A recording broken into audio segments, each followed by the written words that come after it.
హైదరాబాద్ రామంతపూర్ లో ఉద్రిక్తత తలెత్తింది. కరెంటు షాక్ ఘటనలో మృతుల సంఖ్య 6కు చేరింది. ఇక మెయిన్ రోడ్డుపై స్థానికులు ఆందోళనకు దిగారు. దీంతో భారీగా ట్రాఫిక్ జామ్ అయింది. మృతుల కుటుంబాలకు న్యాయం చేయాలని స్థానికులు డిమాండ్ చేస్తున్నారు. మృతుల కుటుంబాలకు 5 లక్షల పరిహారం ప్రకటించింది ప్రభుత్వం. మృతుల కుటుంబాలను మంత్రి శ్రీధర్ బాబు పరామర్శించారు.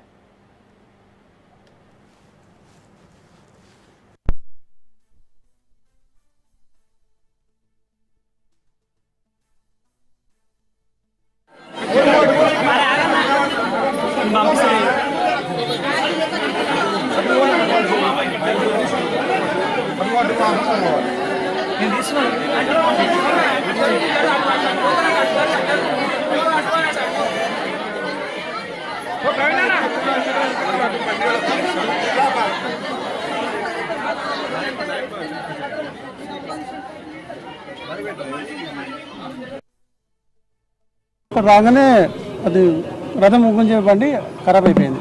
అది ఎంతకు స్టార్ట్ అవుతలేదు. సరే కాకపోతే దగ్గర వచ్చాం కదా, మనమే చేతులు గుంజేద్దామని చెప్పేసి జీవం తీసి పక్కన నెట్టేసి దీన్ని పట్టుకొని మేము వచ్చేస్తున్నాం. రాగానే ఇక్కడ రాగానే సడన్లీ షార్ట్ కొట్టేసింది అందరికి. ఎన్ని గంటలు ఊరేగింపు జరిగింది? 8 o'clock స్టార్ట్ అయింది. వర్షం పడుతుంది, అక్కడక్కడ ఆకుండా మెల్లగా వచ్చినాం. వైరు వచ్చి రథానికి కట్టుకుందా లేకుంటే పైన వైర్ తాకింది. కట్టెతో ఎవరైనా లేపడం ఏం లేదు. పైన ఒక వైర్ ఇట్లా ఏలాడుతూ కనిపించింది. అది విగ్రహానికి తాకింది. విగ్రహానికి తాకేసరికి షార్ట్ సర్క్యూట్. గణేష్ విగ్రహం ఇక్కడ నుంచి తీసుకెళ్లారు. అవును, అప్పుడు కూడా వైర్లను పైకి అప్పుడు అంటే మేము లేము కదా, అంటే అప్పుడు మేము వెళ్ళిపోయాము. మీకు తెలుసా? తెలిసింది, తర్వాత తెలిసింది మాకు. మేము వెళ్ళేటప్పటికి మా వెనక ఒక వినాయకుడు ఉండే. అప్పుడు వినాయకుడు వచ్చేటప్పుడు వాళ్ళు కూడా షార్ట్ సర్క్యూట్ ప్రాబ్లం అయిందని అన్నారు. అన్నారు మళ్ళీ మాకు ఇప్పుడు పొద్దున చెప్పారు. అదే అప్పుడు రాత్రి చెప్తే మేము కూడా ఏదైనా జాగ్రత్త తీసుకునేటోళ్ళం కదా.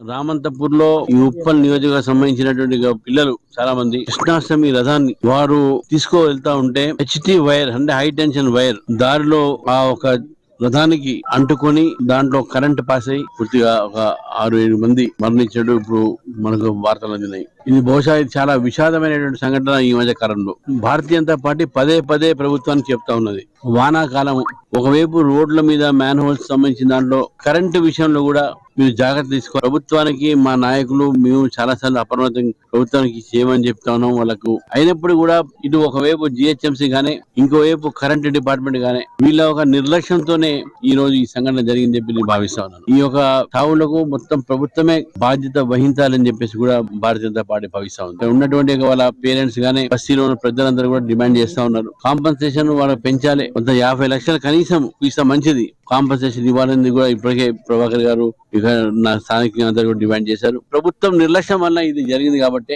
వాళ్ళ ఇంట్లో ఒక కుటుంబంలో ఒక ఉద్యోగం కూడా వాళ్ళకి ఇవ్వాలని చెప్పేసి కూడా భారతీయ జనతా పార్టీ డిమాండ్ చేశారు. కేవలం నిర్లక్ష్యం వల్ల జరిగినటువంటి ఒక ప్రభుత్వం నిర్లక్ష్యంతో మరణించిన పిల్లలు అందరూ. కాబట్టి ఇప్పటికైనా ప్రభుత్వం ముందుకు వచ్చి ఏవైతే లూజ్ కరెంట్స్ ఉన్నాయో, వైర్లు ఉన్నాయో, రోడ్లు ఎక్కడైతే నీరు వాన వల్ల మొత్తం యుద్ధ పర్వతంగా చేయాలని చెప్పేసి కూడా నేను ప్రభుత్వాన్ని డిమాండ్ చేస్తాను.